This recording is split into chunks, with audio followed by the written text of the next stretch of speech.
Hello குட்டீஸ், welcome to everyday learning easy YouTube channel. இன்றைக்கி நம்ம பிராத்தமிக் புக்கில் கஹானி பார்க்கலாம். கஹானி 6 பார்க்கலாம். வாங்க கதைக்குள்ளே போகலாம்.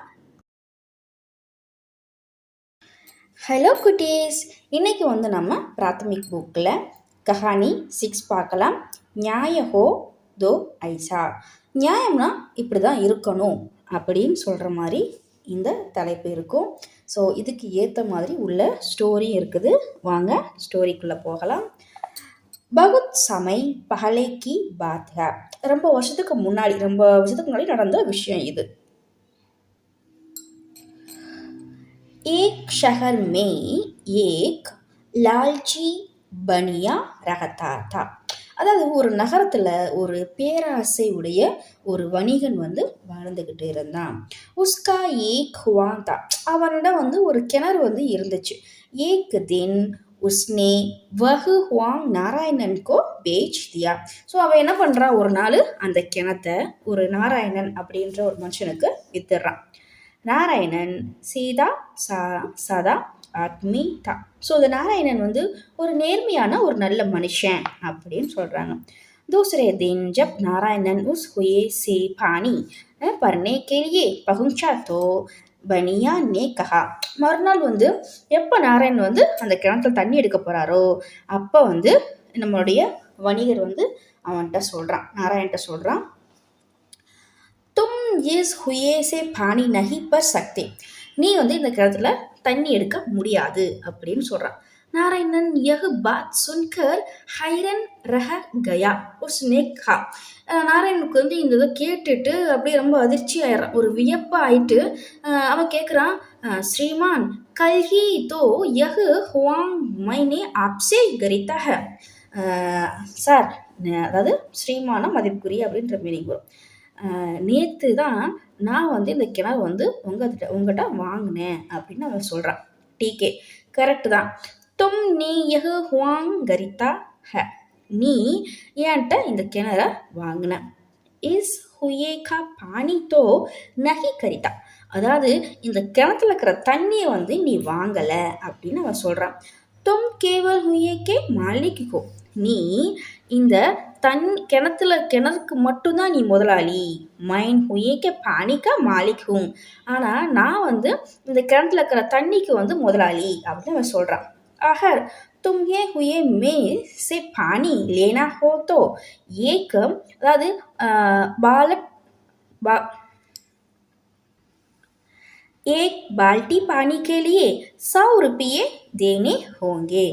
அகர்னா ஒருவேளை நீ இந்த கிணத்துல தண்ணி எடுக்கணும் அப்படின்னா ஒரு பக்கெட்டுக்கு 100 ரூபாய் கொடுக்கணும் அப்படின்னு அவர் சொல்றாரு. நாராயணன் மன் கி மன் பகுத் துக்கி ஹுவா. ஸோ நாராயணனுக்கு ரொம்ப கஷ்டமாயிடுச்சு. என்னடா இது, கிணற வாங்கிட்டோம் ஆனால் தண்ணி நமக்கு இல்லைன்னு சொல்றாங்க அப்படின்னு ரொம்ப வருத்தப்படுறாரு. वह राजा के पास पहुंचा और न्याय मांगने लगा. இப்போ இந்த நாராயணன் ராஜாவிட்ட போறாரு, அவர்கிட்ட போய் நீதி கேட்டும் போறாரு. राजा ने सारी बातें सुने के बाद बनिए को बुलाया और पूछा. இப்போ இந்த ராஜா எல்லா விஷயங்களையும் கேட்கிறாரு, நம்முடைய வணிகரையும் கூப்பிடுறாரு, அவர்கிட்டையும் கேட்கிறாரு. அப் உஸ் ஹுயே கா மாலிக் கவுன் ஹை. இப்போ இந்த கிணத்தோடைய முதலாளி யாரு அப்படின்னு அவர் கேட்குறாரு. இப்போ மகாராஜ் உஸ் ஹுயே கா மாலிக் தோ நாராயணன். இந்த கிணத்தோட முதலாளி நாராயணன் தான். லேக்கின் ஆனால் உஸ் ஹுயே கா பானி கா மாலிக் மைன் ஹூம். ஆனால் அந்த கிணத்துல இருக்கிற தண்ணிக்கு முதலாளி நானு அப்படின்னு அவர் சொல்கிறான். ராஜா பனியே கே சாலாக்கி சமஜ் கையே உன்ஹோனே பூச்சா. நம்மளோட ராஜாவுக்கு இப்போ அந்த வணிகருடைய தந்திரம் புரிஞ்சிருச்சு. இப்போ அவர் சொல்றாரு, வஹு குவாங் தோ நாராயண் காஹனா और उस हुए का पानी आपका है. இந்த கிணறு நாராயணோடைய தானா, ஆனால் மற்றும் இந்த தண்ணி உன்னோடது, கிணத்துக்கு தண்ணி உன்னோடது அப்படிதானே அப்படின்றாரு. ஜி மகாராஜ் அப்படின்னு அவனு சொல்கிறான். ஆமான்ற சொல்கிறான். நாராயண் கே ஹுயே மே ஆப்னே அப்பனா பானி கியோன் ரக்கா ஹை. இப்போ நாராயணனுடைய கிணத்துல உங்களுடைய தண்ணியை நீங்கள் ஏன் வச்சுருக்கீங்க அப்படின்னு கேட்குறாரு. ஆப் அப்பனா பானி வஹாங் சே நிக்கல் லே. நீங்கள் உங்களுடைய தண்ணியை அங்கேருந்து வெளியே எடுங்க. जब तक पानी की एक बूंद भी उस कुएं में रहेगी आपको प्रतिदिन किराए के रूप में 1000 रुपये நாராயணன் को देने होंगे. அதாவது உங்களுடைய கிணத்துல ஒரு துளி தண்ணி எப்போ வரைக்கும் இருக்குதோ அப்போ வரைக்கும் ஒவ்வொரு நாளும் நாராயணனுக்கு நீங்கள் 1000 ரூபாய் கொடுக்கணும், அதாவது வாடகையாக கொடுக்கணும் அப்படின்றார். ராஜா கா அதாவது ஃபைஸ்லா சுன்கர் பனியா ஏக்தம் ஹக்கா பக்கா ரக கயா. ஸோ இதை கேட்டுட்டு நம்முடைய வணிகருக்கு வந்து ரொம்ப அதிர்ச்சி ஆயிடுச்சு. அதாவது ராஜாவுடைய இந்த முடிவை கேட்டுட்டு அவனுக்கு ரொம்ப அதிர்ச்சி ஆயிடுச்சு. பிறகு ராஜா கே சரணோன்மே கிர்கர் மாஃபி மாங்னே லகா. ஸோ அவனுக்கு தெரிஞ்சிருச்சு ராஜா வந்து நம்மளை தண்டிக்கு தான் இந்த மாதிரி ஒரு தீர்ப்பு கொடுக்குறாரு அப்படின்னு தெரிஞ்சிருச்சு. உடனே ராஜாவுடைய காலில் விழுந்து மன்னிப்பு கேட்குறான்.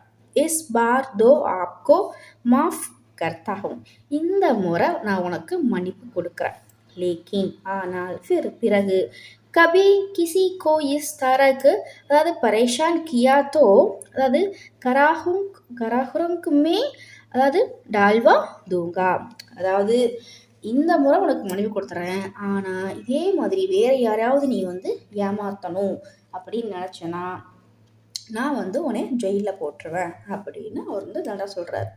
முஜே க்ஷமாக்கர் தீஜியே மகாராஜா, என்னை வந்து மன்னிச்சிடுங்க அப்படின்னு சொல்லி அந்த வியாபாரி மறுபடியும் கேட்குறான். ஸோ இதுதான் இந்த ஸ்டோரிக்கான தமிழ் எக்ஸ்ப்ளனேஷன் நான் கொடுத்துருக்குறேன். ஸோ பிடிச்சிருந்துச்சுன்னா லைக் பண்ணுங்கள், தொடர்ந்து சப்போர்ட் பண்ணுங்கள், சப்ஸ்கிரைப் பண்ணிக்கோங்க. தேங்க்ஸ் ஃபார் வாட்சிங்.